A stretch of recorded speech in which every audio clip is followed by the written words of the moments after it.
Welcome back, everybody. It is April 1st of 2022, and this is episode 40, yes, 40 of What is on My Desk.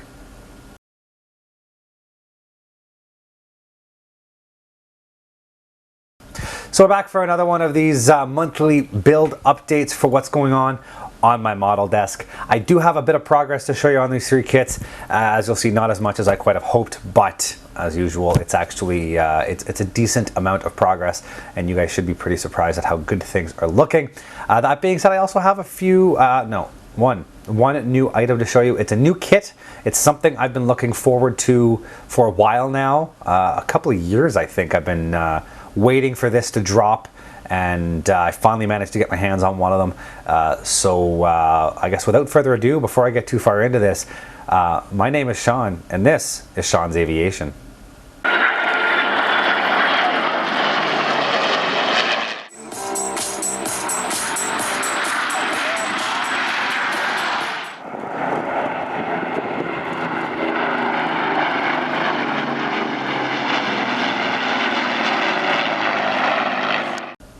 So as I said, new kit that just got. Pretty happy with it. So let's get swung right over here to the desk, and we'll take a look at that new kit, and then we'll see the progress on those three models. Here we go. So here we are at the desk. So apologies for the voice. I've touched a laryngitis recently. Not too sure what's going on here, but my voice has just a little bit of a gravelly level to it, so I apologize in advance. I'm just going to get the camera reset here. Okay, so we're at the desk. We'll take a quick look at some of the only new product I got.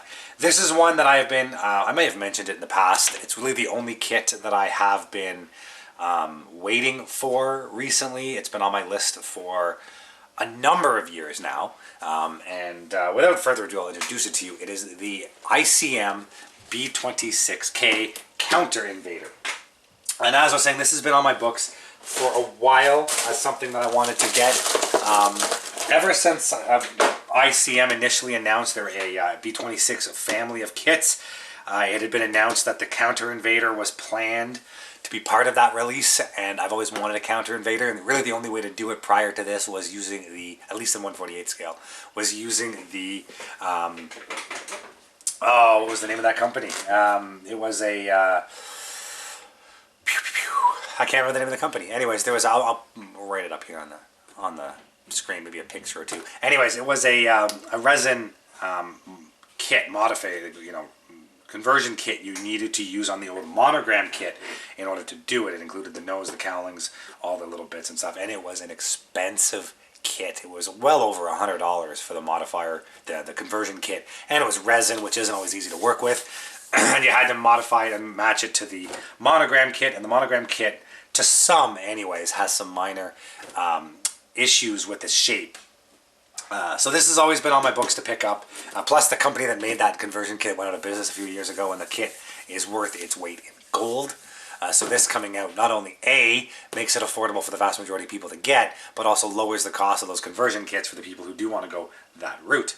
So without further ado, I'm going to get this thing open. The box itself is pretty involved to get open. So I'll get this box open, and we'll take a quick look at the kit itself. And just a quick aside, I'm probably going to do a full box review of this, a separate video very soon, just because it is a new kit and I know there's a lot of interest in it. So I'll get that out sooner rather than later. But just for the name itself, the B-26K, there's a lot of confusion on these aircraft, and that's because in World War II there was two aircraft that effectively used the same number. And there was on this side the Douglas A-26 Invader, and on this side was the Martin B-26 Marauder. So they both used the same number, but one was the attack and one was the bomber version. Well, of a bomber, it was not the same aircraft. They flew throughout World War II using these designators. In 1947, when the U.S. Air Force was officially formed and the nomenclature for the aircraft within the U.S. Air Force was changed, the A, the attack designation, was dropped. So they had fighter, bomber, transport, yada, yada, yada. The attack didn't exist anymore. At the time, the B-26 Marauder was no longer in service. So the A-26 Invader, which was still in the service at the time, was renumbered to the B-26. I know, confusing, right? So post-47, what was the A-26 was known as the B-26. What was the B-26 was retired from service. So the B-26 Invader was used by the U.S. Air Force through the late 40s into the 50s, used quite heavily in the Korean War. And after the Korean War, they decided they were going to retire the the B-26 Invader, and that was the end of it. Now in Vietnam, they realized they needed a counterinsurgency aircraft, something that could fly low and slow and tight turns and get into tight areas. And the fast jets they had just couldn't do it. So while they were waiting for new aircraft to be designed, things like the Mohawk and the Bronco and all that kind of stuff, the U.S. Air Force decided to look for an existing airframe that could be modified to fulfill the needs. And the aircraft that they selected was the B-26 Invader. And they went to On-Mark Conversions, which were doing other conversions on the B-26 at the time, and asked them to build a coin version of the aircraft, counterinsurgency operations. And this counter-invader, hence counterinsurgency, counter-invader, is what came out. And the main the differences between this and a regular World War II one, it had the standardized 8-gun nose, whereas the early invaders tended to have a slightly different nose. Some of the later ones in Korea had this style nose, but most of the early invaders did not have this gun nose until later in Korea or the Vietnam. They had the more powerful engines. The intakes were changed on the cowlings. The upper and lower turrets were deleted, blanked over. The rear gunner was replaced with more of an operator, radar operator, or electronics operator who took care of communications and everything. The rudder was turned from a fabric-covered unit to a metal-covered unit and was extended, and there was also a small extension on the rear fuselage to make up for that longer rudder. And the big thing, the wings had strengtheners in place, 8 hard points, 4 under each wing, and the tip tanks were added, as well as a whole lot of avionics, electronics. And the cockpit went dual control, whereas the earlier ones only had one pilot controls. This was full dual control from the get-go. So some modifications were made. The U.S. Air Force actually really enjoyed these aircraft. They used them quite heavily in Vietnam and Southeast Asia, in Laos and Cambodia and stuff like that. Excuse me. But by near the end of the 1960s, they realized these aircraft were basically at end of life, and they had newer aircraft that could do the job better. So these were retired and, for the most part, sent to museums. There is one still flying today in the U.S., an original Counter Invader, Special K. The markings for that are actually included in this box, which we'll look at later. But very, very rare. It's the only one still flying. Most of them, they were just left to rot in a lot of places, in museums and stuff like that. So, very interesting aircraft, neat history behind it. Like I said, I'll get this box open and we'll start taking a look at the kit.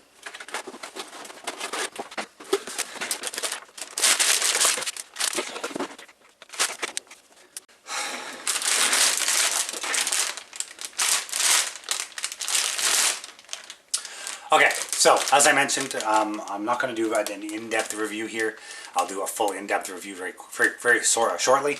So for this, it's just going to be a very quick overview of what you get in the kit and what you can expect. Now, interestingly, it comes in kind of two separate bags, and one bag includes all of the K model specific parts that you need to make the kit, and the other bag includes all the original World War II/Korea boxing parts that you need to complete the kit. Now, as you'll see in the instructions, there's a lot of the parts over here we don't use.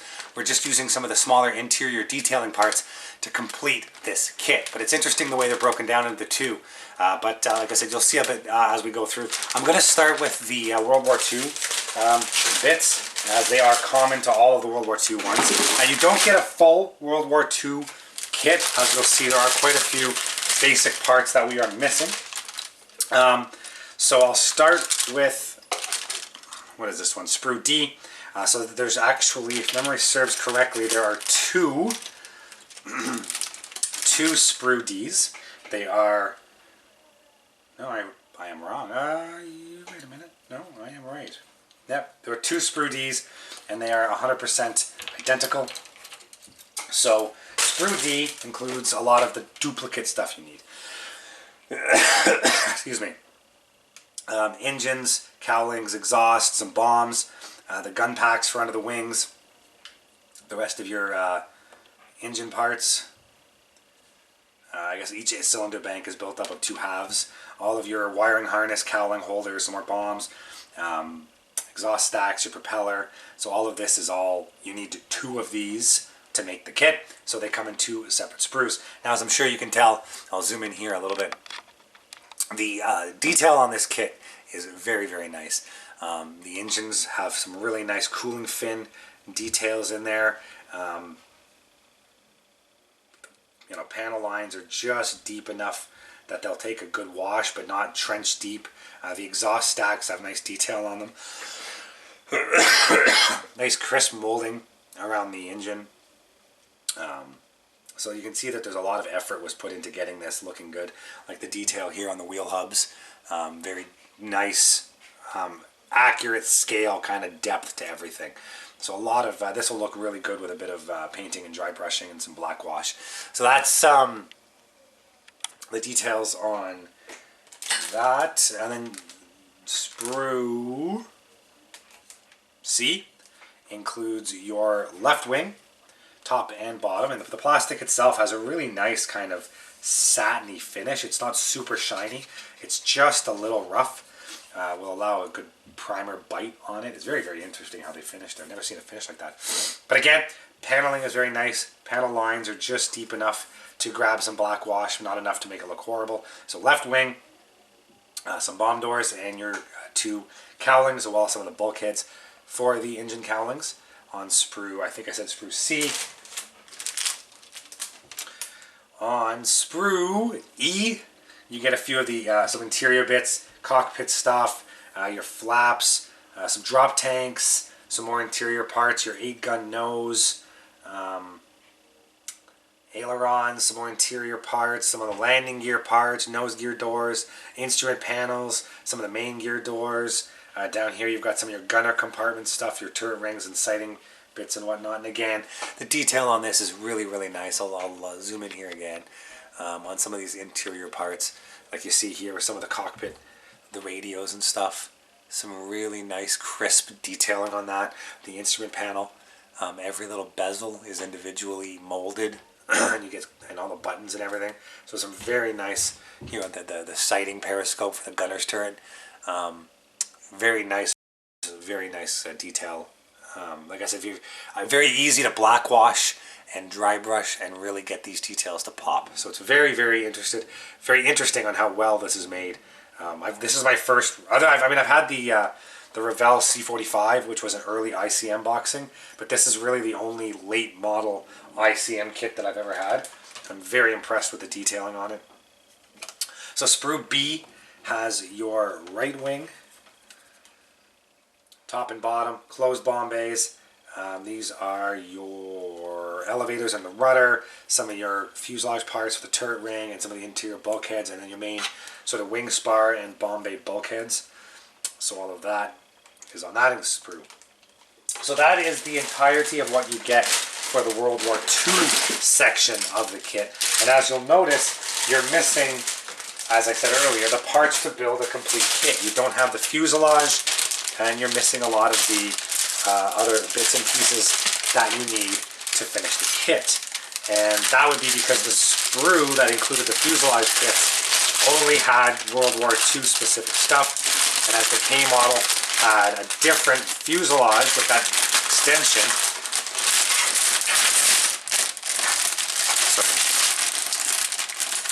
So that because of that, they included that in the special K set of kit.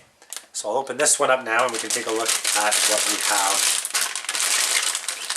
in the K section. And I've got to be careful because I did have one little piece come off the sprue. Don't want to lose that. So for the K specific area, we'll start with sprue K, fittingly. And it includes the right wing. And the one thing you'll notice that's different between this wing and the other wing, I mean, in the more detailed one I can compare them, but it's got the strengthening band that they put on the conversion. These steel straps were added to strengthen the wing for the drop tank, the hard points underneath. And you can see here where there's space for the 4 hard points, hard molded into the wing. which makes the installation quite a bit easier than just slapping them on the bottom. So they are specific to the K kit. The new props for the K, excuse me, the bomb bay doors for the K had different bomb bay doors that included cutouts for cameras and stuff for a reconnaissance version that never really got used. There's also some of the interior bits and stuff for the rear cockpit, an upper bulkhead that will be used as a blanker plate for where the turret would be, a new rear bulkhead because of the gunner's location was changed, so that's included as well.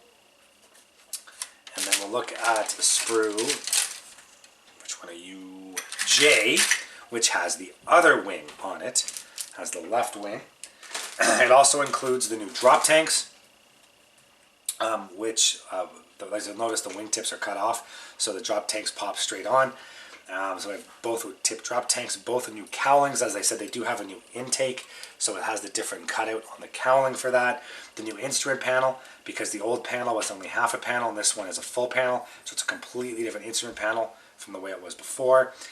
The fronts of the engines are different on this versus an earlier model, so there's a new sort of front part to the engine, sort of the reduction gear housing, and you get some of the more intakes and some of the other interior cockpit parts that are different between the two, and it also includes the open bomb bay options if you want to do the bomb bay open.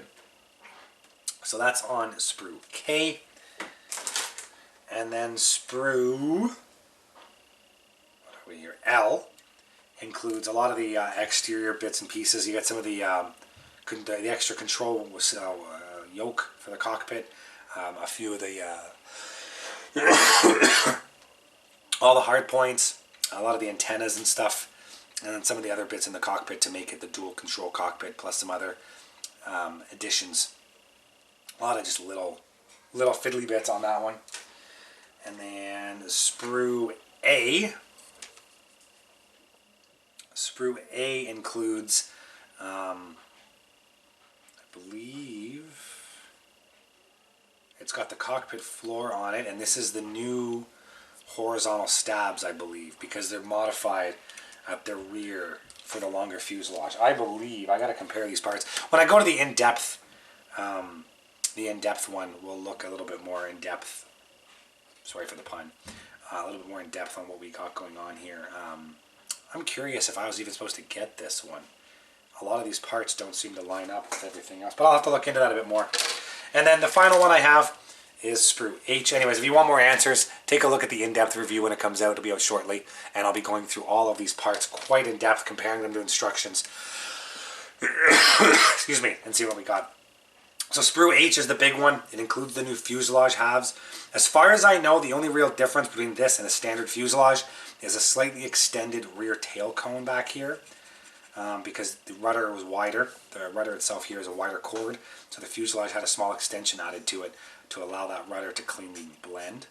So that, the wider rudders, the newer wheels, which I've been told are quite out of shape. I might have to look at getting some aftermarket wheels for this, because I've been told that, looking into my research, the A26K or B-26K used 707 wheels, KC-135 707 main wheels, and apparently these are quite oversized and don't have any tread on them. So they're not perfectly accurate for this kit. So I might have to look into some aftermarket wheels, but I'll do that down the road when I get ready to build this thing. It's going to be a while before I get ready to build it. So yeah, and then you get the nose wheel, the wheel hubs and everything for the different nose wheel. So it's a very nice kit. You can see the interior detail is quite nice in the cockpit. Nothing really molded, everything you add to make it look realistic. So it looks good. You've also got the cockpit floor with the dual controls, and this is the blanker plate for the rear turret where it would have gone. So that's the majority of the kit. So as I said, these are the K specific versus the bomber specific pieces you needed. So I'm going to throw all of this back in the bag. We'll take a quick look at the instructions and decals. I guess quickly we'll look. Here's the clear section. It does come with two separate cockpits, which I believe are the early and the late versions.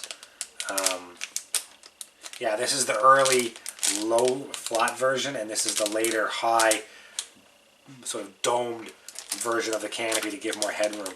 So those are two different versions of canopy you get. And obviously this is the early one they don't use, and this is the later one that they do use. And then the rear clear bits back here and everything. So very nice, very cleanly molded. There's not a lot of distortion in the clear parts, so they should go together nice. And the areas that get painted camouflage, like the fuselage color, have a frosted look to them versus the clear. So it'd be very easy again for the paint to grab and hold on to that plastic. It's very difficult sometimes, the plastic with the clear, the paint doesn't stick. So they've definitely gone out of the way and made this a builder's kit. It's very nice to see them take that extra step and make it work for the builder. So take a quick look at instructions. The instructions come in this nice, it's interesting, some of them are like a high gloss paper for some parts, and then the main is like where they have the painting guides. The rest of it is just a flat regular paper, so it's kind of interesting in that sense, but it is what it is. Excuse me. So yeah, sprue A, which I talked about earlier, does have the horizontal stabs on them. We just don't use the other parts. Anyways, this is the call-out guide, so the parts guide. So these two first pages are strictly what you would get in the World War II kits, and you can see how many of these parts don't actually get used in this build. Anything that's orange, we don't use, because it's the World War II version that we don't need. So it's very interesting to see the amount of parts we don't use.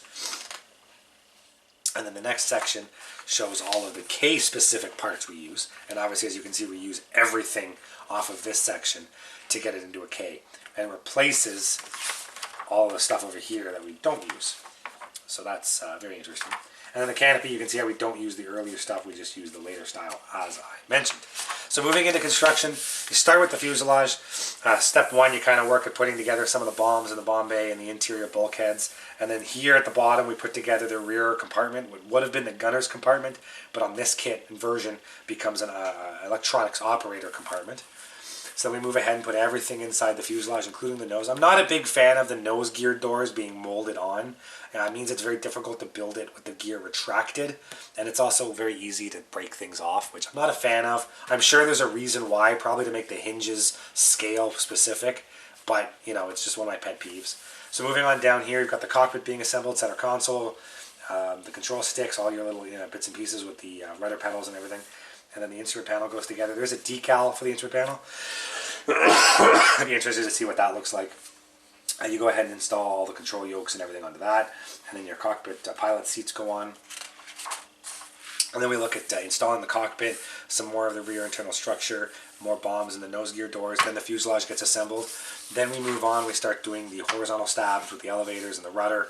And then all of that gets glued together. We then put the nose together. It's surprisingly, the whole nose is actually made up of looks like 4 separate parts. There's an upper and a lower, and then 2 rear pieces. I'm sure the fit of that should have some nice positive fit. But when you have too many pieces go together like that, it's very easy to misalign, and then it doesn't quite fit right. So it'd be interesting to see how that all goes together in the end. It also mentions about 40 grams of weight in the nose, so you just got to make sure you keep an eye on that and get the weight that you needed inside. I mentioned in some previous kits reviews, I'm very impressed with Tamiya in some of their kits adding the weight in the kit. Accurate Miniatures did the same thing in their B-25 kit with some weight. It would be nice for them, especially if the manufacturers know exactly how much weight needs to be in there, to actually include weight that's molded properly to fit. And then there's no messing around. You just drop that weight into a pre-molded spot and then you're done. It would be nice for more kits to do that, but it's an extra step, and it would increase the costs to depending on how you do it. So next we assemble the wings. There's a little internal cooler that gets put on, wings, flaps, aileron. Your drop tanks get assembled. Then you repeat the process for the next wing. And then you install your wings. You get your nacelles put together, left and right. And then your cowlings get put on. And then you install your cowlings onto the fuselage. And then here we have the rear deck goes on. The World War II version would have had a turret. This one doesn't. So it's one of the replacement pieces. So you got to follow through and add all your stuff. There's also markings here for drilling some holes for the antennas. I guess they're not pre-marked on the piece. You're going to have to do the measurements, mark the spot, and drill the hole out to install the antenna at a later date. And then same with the cockpit. It looks like there's a hole that you have to drill for first the antenna that's got to go in, so you got to measure out and drill that, and then all your clear gets put on here. Moving over here, there's a tail light along with the rear blanking part for the lower turret that wasn't installed on this version. Then you get your wheels assembled. It's interesting, the instructions show the wheels with the tread, but the actual kit doesn't have it. So I'm wondering if that was a miss on the kit. It was supposed to have the treads and it never got molded properly.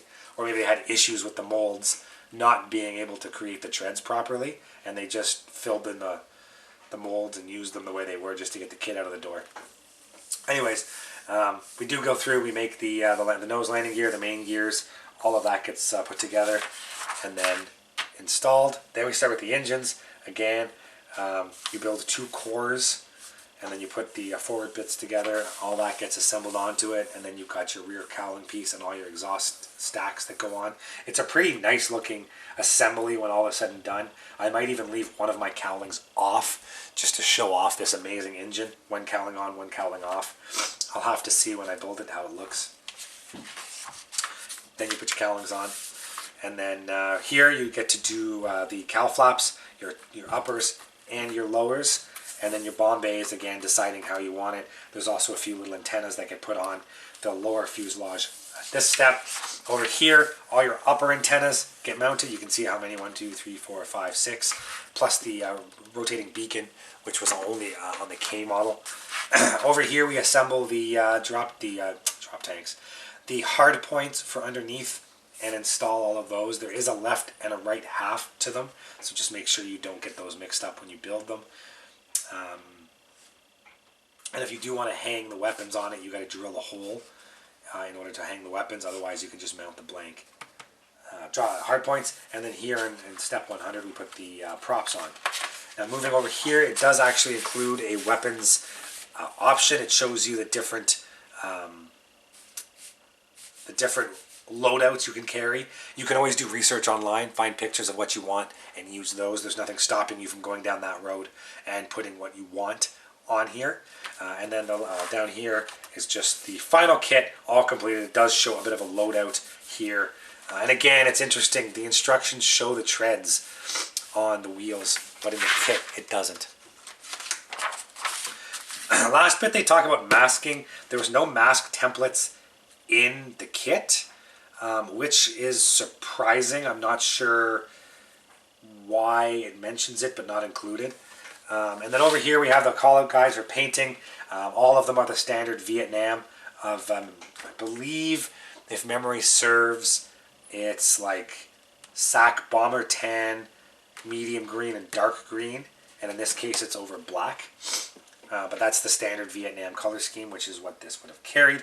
And then this particular one is aircraft 6417651 from the 56th Special Operations Wing, 609th Special Operations Squadron, based in, I believe it's in Thailand in 1969. And this one was called Mighty Mouse.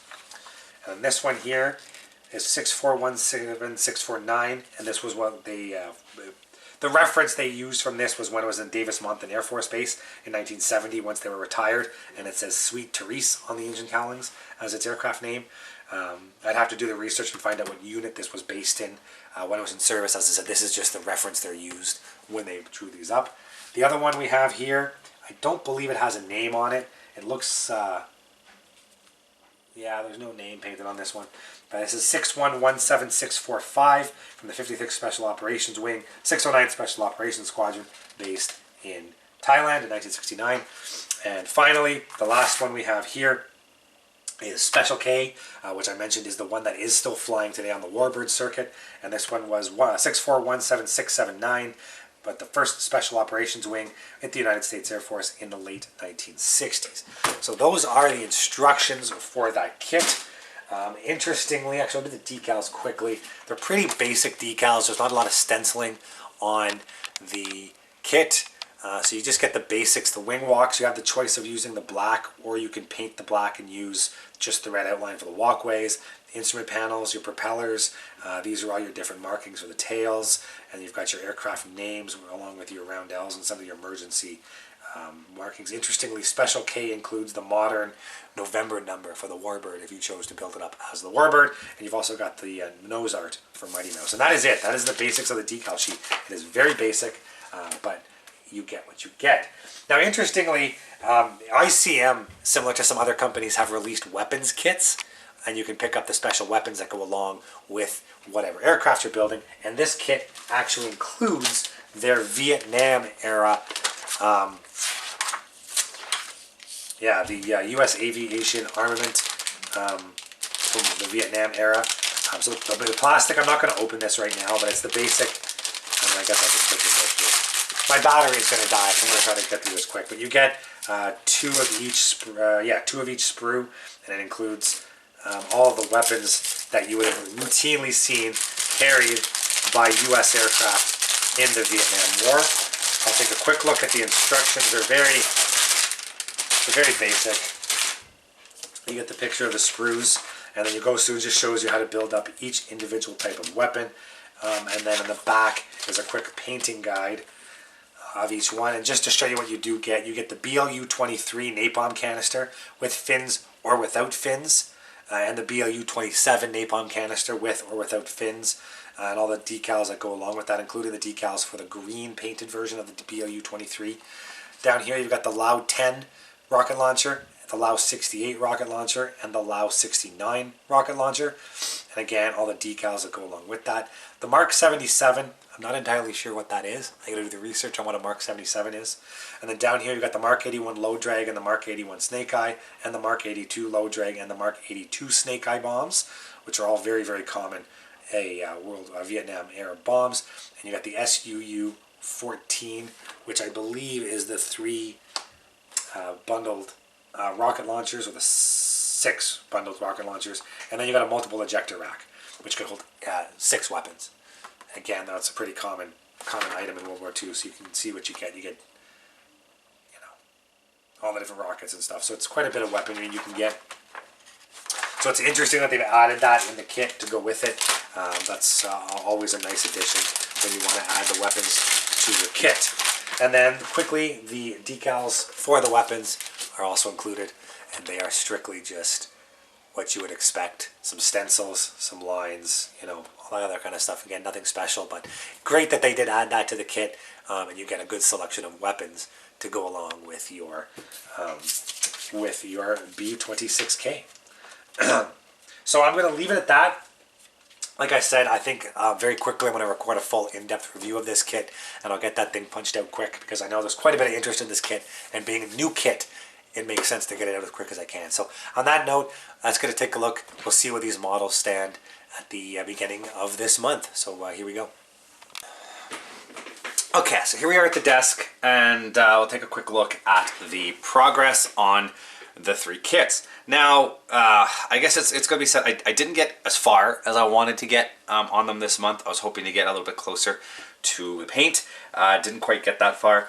It's been a busy month. It's a lot of birthdays in the family in March, and as always, I know it's going to sound like Groundhog Day here, but work has been busy, and fortunately for my paycheck, unfortunately for the desk, April looks to be even busier. So I don't know how much time I'm going to have in April to sit down and do some work on these, but I'm going to try my best to continue. And as you're going to see, I'm at that stage where just a little bit of work takes it, significantly closer to the finish line. So without further ado, I'll start beating around the bush and I'll get right into it. We'll start with the L29, and right now the L29 looks like this. So it's effectively assembled. What isn't on the kit yet, I'm not going to paint on the kit. I'll paint them separately and attach later. The only real things I have left to do on this kit are going to be install the canopies, mask the canopies, and then prep for paint effectively. Get all the little bits ready to go to be painted separately, and then I'll assemble everything later. So it's assembled, as I said. You can see it. It's ready to go. I mounted the main gears. Looking at the instructions, The wheel well is painted the same color as the exterior, and the landing gear is painted the same color as the exterior, so I can glue the gear in place, clean them up in place, and then paint everything in one shot. The only thing I really need to do, other than, like I said, is canopy, mask the canopy, put this nose piece on, make sure it is in place. I got to mask off the exhaust here at the back, and then a little bit of foam. I'm probably going to use a little bit of my sponge to make a piece to fit inside the nose wheel. And then once that's ready, it's effectively ready for paint. And there's not a lot of little bits. There's a nose wheel, the nose gear, I should say, the gear doors, the flaps, the air brakes, and some little antennas and bits. But that's pretty much all there is left to prep for paint. So it's very close to painting. I think I need to go and dig the color out. I did the research before I started on what shade gray I need to match the exterior color, and I think I need to go buy that still. I don't believe I have it, but that's a minor issue. Otherwise, it's gone together quite nicely. There's a bit of cleanup I still got to do. I've done a little bit of sanding in here. I got to go down with a fine sandpaper and clean a lot of stuff up. The area here at the intakes needs to be cleaned up. I need a little bit of putty right here at the forward section of in front of the cockpit needs to be cleaned up, and then just go along, like I said, with that fine sandpaper and just clean all the scratches and everything up. But it's definitely coming across nicely, and it looks really, really good. And then I also have, I mean, it's not done before, the ejection seats are still ready to go. I'm going to put them in after the fact because the canopy will be, I'm going to temporarily mount the canopy closed for painting purposes, and then I'll go through after and pull the canopies off, install the seats, and then glue them in their final positioning. So that's that. Drop tanks I've also done up. They still need to be cleaned up quite a bit, actually. Some sanding on the seams and clean up, and they're really easy to just glue in, you know, after the fact. But it'll be easy to paint these separate, as the tops get painted black and the bottoms get painted the gray color, or it might be the opposite. But anyways, they're black and gray, so it makes more sense to paint them separate and then glue them onto the wings after the fact. So other than that, that's the L29. So like I said, it's just a lot of little things now, and it doesn't take long to get them prepped. And the next step, barring any major changes, the next step I'm going to do is either going to be seam cleanup or starting to install the canopy and masking. I just got to kind of see where I am in the process, but that is the L29. Moving on to the Dauntless. Once again, we are at quite an advanced stage of the build. This one still needs a little bit more work than the rest to take it to that next level, but it's not much. So everything inside the cockpit is done. I've got the rear radar area, the winch cable, the gun sight, all of that's installed. The map that fits into the instrument panel, I'm going to glue that in at the very end. So the next step I'm going to do is start gluing in the canopies. It comes with the multiple canopies. The forward piece is separate, and then there's a one piece for the closed, and then the multiple pieces for the open. And I think I'm going to use the one piece to paint, because I don't have to mask it off, and then I can mask each individual piece separately and then glue them all in at the end. And I think that's the route I'm going to take. So I've done a little bit of some seam cleanup on this, not much. So it needs just a touch of sanding on some of the seams in here to clean it up. I've done a lot of work on the bottom here, so it just needs a bit of the finer sandpaper to clean that up. And then other than that, it's just a matter of going through and making sure I'm ready to go for paint. The cowling is assembled. Again, it needs a little bit of sanding to clean up some seams, but it is ready to go and be mounted. And I've painted the backside here, kind of the firewall. This, I think it's steel I painted. So I'm going to mask that off so that when the cowling is in place, you see just that little hint of metal behind the cowling. I think that's going to be an interesting look. So I'm going to paint that off, mask that off, get the canopies installed, clean up the seams, and then it's just going to be a matter of making sure all the little bits that I need to paint are ready for paint. Things like the landing gears, the bomb arm mount, the landing gears, the doors, the wheel hubs, all that kind of stuff. I'm going to double check all of the colors for inside the flaps and all that kind of stuff, make sure I have that ready to go. And then it's going to be basically ready for paint. I still have the headrest I got to do up. I got to paint that a leather color and then glue it in place. It's already cut down to the right size to fit. I just got to paint the leather and glue it on. And I have the engine painted and assembled, and I have already done the basics of the weathering on that, and I'm going to leave it the way it is for now, and I'm not going to flat coat that until I flat coat the entire airframe. And I know, and the main reason for that is I don't want to flat coat the steel part of the engine to any real extent. So once it's assembled and mounted, and you have the engine mounted, and of course it's going to start doing this shit. Once I get the engine mounted in place and I get the cowling mounted in place, when I hit it with some flat coat, it will hide the most of it. Now that being said, I also have to worry about this being affected, so I might flat coat that separately and then assemble everything at the end.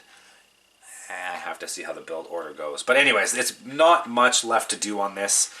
Just like as I said, canopy, masking, some seam cleanup, and then just going through and making sure I have all the little bits that need to be painted ready to go. And then this one is going to be the tricolor scheme. So it's the white bottom with the intermediate blue on the side and the dark sea blue on the top. So it's going to be a bit of a staged painting process to go through and make sure I get everything in the right order. And I am going to build this one up as a heavily weathered kind of, you know, late war Pacific aircraft. So I am going to have to spend some time doing, especially on the bottom here, I want to do some pre-shading, weather the white, same with the wings and the side of the fuselage, really give it a weathered, faded look, really play with that dark sea blue, fade a lot of the panels, get some real splotchy looking paint going on. So I'm going to play with that a little bit, make sure it looks good. I'm going to do a lot of oil staining and exhaust staining and stuff on it as well afterwards. Just make it look like it's a real beat up kind of late war plane. So it's going to be very, very exciting to get some of that done. But it's coming along not much. Again, like I said, a lot of little fiddly bits right now, and then it's just some final prep, and I can start laying some, well, first a coat of primer, and then I can start laying some color on that. So I'm hoping by the next update in May, you guys will get to see some color on some of these aircraft. And finally, the Meteor. Again, it's a pretty advanced stage of the build. I've already got a bit of primer I shot on some of the seams. It had some pretty nasty seams here where the engine intakes met the wings. So I sprayed a bit of primer just to see how they looked. I'm still debating on how I'm going to do the engines, whether I'm going to glue the cowlings in place. I think I've officially gotten away from using the clear cowlings. I'm not going to do that. It's just going to look too toy-like. But I'm also worried that it's going to... I don't see myself opening this up and showing them off very often. So I think I might end up going down the road of gluing the nacelles, taking some pictures of at least of the engine, so I can show people the pictures, and then gluing one side on. I think one side fits better than the other, and then gluing one side in place and leaving the other side loose, so at least one side. Yeah, see, this cowling fits quite a bit nicer than this one. This one is a little wonky, so I'm going to kind of play with this and try to maybe glue this one in place. Glue this one in place, clean up the seams, paint it, and leave this one as the removable one, because this one doesn't look so bad when it's in place. And then you can pop the cowling and show off inside the engine when I want to, but we'll see how that goes. But yeah, so it's coming along, like I said, other than at this point, it's just figuring out these cowlings, getting the canopy glued on, getting those masked off. I've cleaned up quite a bit of the seams up here already, and I think it should be good. So other than that, there's just a quick hit with some of the fine sandpaper to knock down some of the scratch lines. Excuse me. And then I can hit it with a coat of primer. And then from there, I can start actually doing some final painting on this thing. Again, there's not the landing gear. Some of the landing gear bits need to be painted. The gray color. This is going to have the yellow belly, but the gear are still painted in the gray color of the original one. But, you know, it's just not much left. I really have almost no parts left for this sitting in the on the sprues. Almost all of them have been cut off already and are either painted up in here in the random colors that I need, all the silver and stuff, the aluminum, or it's just, you know, like the clear bits and some little antennas and whatnot. So there's not much left to go on this. And then this one will be the dark green and the earth brown over the yellow prototype color yellow. So start painting that soon. Hopefully, it doesn't have much going left. But like I said, there's been progress. They look farther ahead. I was hoping to be basically ready to start paint by the end of this month, so I'm a couple of hours behind on each kit. It's just like I said, it's been busy. And then the last time I went to the hobby shop, my daughter was looking to get a kit, so I purchased for her one of these Hobby Boss 1/72nd scale easy build kits, which I've never seen before, and I have to say I'm pretty impressed with the kit as an easy build kit. The fuselage comes as a solid piece. It's hollow on the bottom, like a slide mold bottom here, but it's all one piece. There's no seam. So there's that. The wing all comes same thing. It's one solid kind of piece of plastic, and you can just drop the two pieces together, and that's the vast majority of your build. And then there's all the rockets and gear doors and stuff. So my daughter wanted to get a kit. I got her this one, and she started painting. As I'm sure you can see, the cockpit's pink. The wheel wells are a teal blue, and she has all the other pieces over here. With the landing gear painted teal, and the wheels are painted teal, so everything that's part of the gear are teal. And I think she's going to do the exterior of the aircraft in neon pink and neon yellow, and I just got to figure out what color she wants to do the inside of the gear doors and whatnot. So we're moving along. It's different for her. I'm not going to force her to pick a color or do anything accurate. She can pick whatever color she wants, and I'll help her with the assembly. And at the end of the day, it's a model that she's built herself and she can be proud of and do her thing with. So very impressed with these kits, to be honest. I didn't expect them to be so nice in terms of how easy they are to build and how accurate the look is. I'm not going to do a full review on this by any sense of the term, but I mean that is the extent of the instructions. So there's really not much to it. But it's very easy for a young kid to, it's actually aged 12 and up, I believe, 14 and up. So she's 6, but I'm doing it with her. So that's, the other day I came down, I wanted to come down and work on the models, but she wanted to work on her model. So I basically sat here and let her do hers, and I didn't do any of mine. But I mean, that's the sacrifices you must make sometimes. But that's some of the reason why I haven't done quite as much as I wished I have been done. So on that note, I think we're going to wrap up this video. You've already seen the new kit that I bought, and I don't have anything else, and I don't expect to have much else. That kit was sort of the one item I had on my must-have list, and I've got it, and I don't think I'll get any more. There might be the odd decal sheet coming in. I am looking on a few decal sheets that I'm looking for, specific ones, or waiting for a few to be released. But other than that, I don't suspect I'll be buying any kits anytime soon. Just kind of push through the backlog I currently have. And then I have been a little slow on the video releases. As I said, March was busy and I got caught up on things and didn't take the time to sit at the computer and push through and edit and finish off a lot of the videos that I wanted to. So some of the videos came out a little later than expected this past month, and for anybody who was specifically waiting for one of those videos to drop on time, I do apologize. But going forward, I hope to be a little bit more on schedule. I still plan to release at least 3 a month. This one at the beginning of April. I'd like to have one of the RCAF histories sometime around the middle, and one of the other random kind of model or aviation videos will drop at some point as well. But again, that all depends on my schedule and my free time and everything else. But I want to try to get at least 3, possibly 4 next month if I have enough. I have content made to do 4. It's just a matter of getting the editing done. And that being said, we're already at early April, and in mid-June is my first air show in Hamilton, and it should be a big one with a heavy Warbird contingent. So fingers crossed that they get a decent lineup. But I mean, we're only a couple of months away from getting some air show content back up on this channel. And as always, I am going to try to get out to the Aviation Museum this summer as well. I'd like to go maybe in May or June on a Monday when I'm off, before school is out and all the kids go running in over the summer break, and a weekday when everyone's in school, so it's not quite as busy. So I'll try to get that done and get some content filmed there, so I have some more stuff to put together for the summer, but we'll see how timing goes. But on that note, I think I want to, like I said, wrap this up. And we'll see you all next month for another one of these updates. And keep your eye out for all that other content I have coming out this month. And we'll see you next time. Thank you for watching, guys. And as always, if you are interested in any of the content you see, you can access my website at www.seans-aviation.com. You can see all the latest pictures of aircraft and museums and the build logs of all of my current models and past models on that site. And if you're interested in any of this content, please click the subscribe button here on YouTube to follow more. Thank you very much, and see you guys next time.